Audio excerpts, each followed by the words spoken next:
I want to kick off by asking you about the move by the EU finally to sanction the Iranian Revolutionary Guard. Is this just a long time in coming?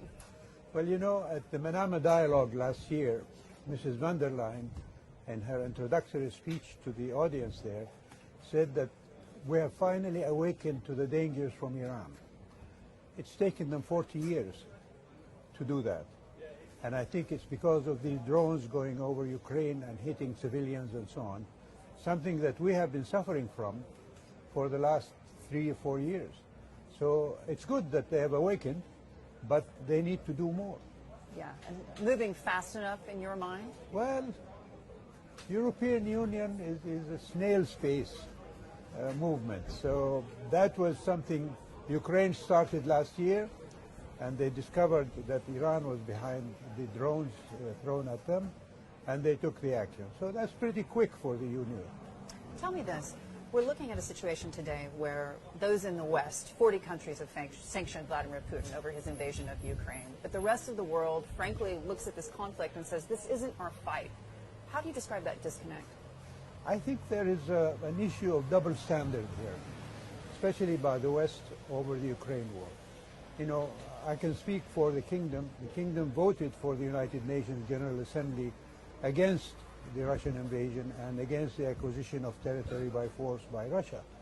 But the same should apply to other places, like Palestine, for example. Israel is an occupying force on Palestine, and yet they don't treat Israel like they want us to treat Russia. Iran is interfering in all of our countries, yet they're trying to make a deal with Iran. So this double standard, I think, is what makes others a bit wary or a bit reluctant to fully accept the arguments coming from the West. But you fought Russia in Afghanistan. Do you believe that they are today a bad actor in the world? Look, invasion of any country is a bad action.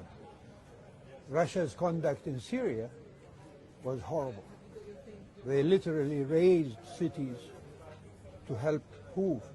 Bashar al-Assad, who is the biggest executioner of Syrians. So these are bad actions, and I cannot describe them in any other way. Yeah.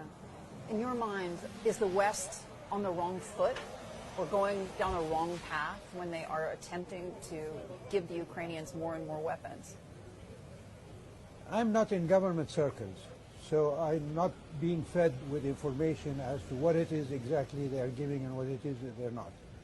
But whatever they're giving is not going to end the conflict. Russia is not going to accept defeat in Ukraine. My worry is that if they do feel that they're being defeated, that they might escalate to what is a horrific scenario, which is the use of nuclear weapons. That is something that we should all work to avoid. And a friend of mine last night at a dinner where such discussions were taking place said, why isn't the world holding a conference for peace in Ukraine? What is holding them back? They've had conferences on peace everywhere. Why not on Ukraine? And this is a good question to ask. Those who are sacrificing Ukrainian lives should also be working to end the fighting so that no more lives will be shed. And you're talking about Mr. Zelensky. Well, I'm talking more about the West. They're the ones who should be calling for a peace conference. They're the ones who should negotiate with the Russians. You were in government during the Cold War. Do you see this as the same type of scenario? It's different. During the Cold War, there was a sense of balance between horrific potentials, which was the nuclear holocaust that might come of a conflict between the Soviet Union and the West. Now we see that there is these small fires being allowed, and in Ukraine, as I said, it is going to continue. The dripping in of German tanks or American missile is not going to give Ukraine victory. It's simply going to wear out the Russians for a long time without any end in sight. And that's why I say there is a need. But they finally left Afghanistan after many years of similar policy from the West, no? From the United States and Saudi Arabia? I think the breakdown of the Soviet Union was more the reason for their leaving Afghanistan than what was being given to the Mujahideen, although it was costing them a lot. I don't know if Russia is capable to pursue this war forever, but whatever it is, the need for peace is now. Yeah. One of the questions I think that most of us who cover energy markets have been asking is one of which, why is it that OPEC plus countries, who all believe that the world is going to continue to need fossil fuels, they're going to need oil, they're going to need gas, and in the second half of this year, presumably, as Chinese demand comes back online, why they're not pumping enough to satisfy that demand? Well, OPEC Plus is seeking for a stability in the oil markets.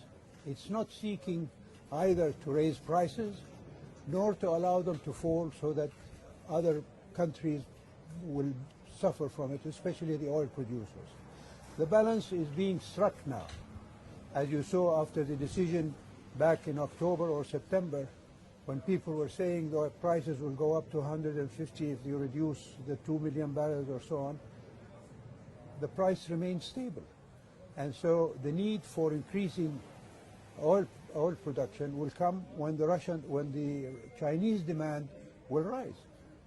OPEC Plus, and particularly Saudi Arabia, is always willing to meet the necessary demand worldwide, not just because of China. So this is something. I just came from a session on energy, and what struck me there is that there are still people in the West particularly who are saying that you must stop any investment in oil and gas.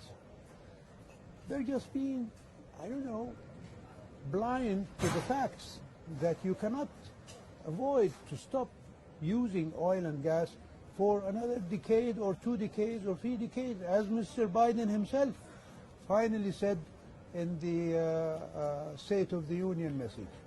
And if he is saying that, and he was the one who declared war on fossil fuels when he became president, well, others should follow suit.